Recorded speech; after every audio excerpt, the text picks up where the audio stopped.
Rising from the cold waters of San Francisco Bay stands a lonely island of stone, fog, and legend.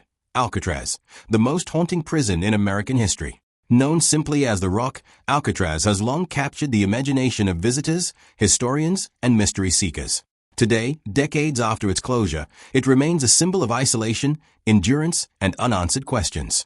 In this chapter, we step inside its echoing corridors to uncover why Alcatraz still haunts America's collective memory. To understand the haunting legacy of Alcatraz, you must first see where it sits, a fortress surrounded on all sides by freezing, unforgiving water.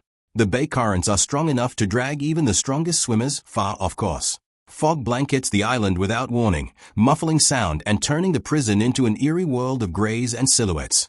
Even before stepping inside, the island feels cut off from reality, a place frozen in time. When Alcatraz opened as a federal penitentiary in 1934, its purpose was clear. It wasn't built to rehabilitate. It was built to contain.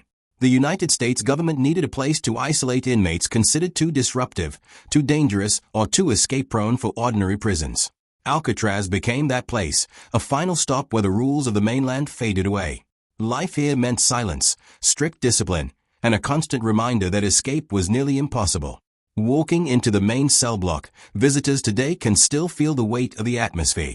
The long central corridor, known famously as Broadway, once held rows of small, steel-barred cells stacked 3 tiers high.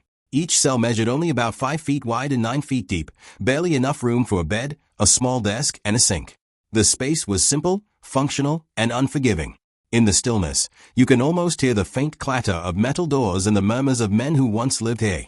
Throughout its 29 years as a federal prison, Alcatraz housed some of America's most well-known inmates. But the prison's haunting reputation does not come from who was held here. It comes from the environment they endured. Isolation wasn't a punishment at Alcatraz. It was a way of life. The wind howled through the corridors, carrying with it the distant sounds of the city, music, laughter, horns, reminding inmates of the world they could see but never touch. One of the most chilling areas inside Alcatraz is the D block, home to the prison's solitary confinement wing.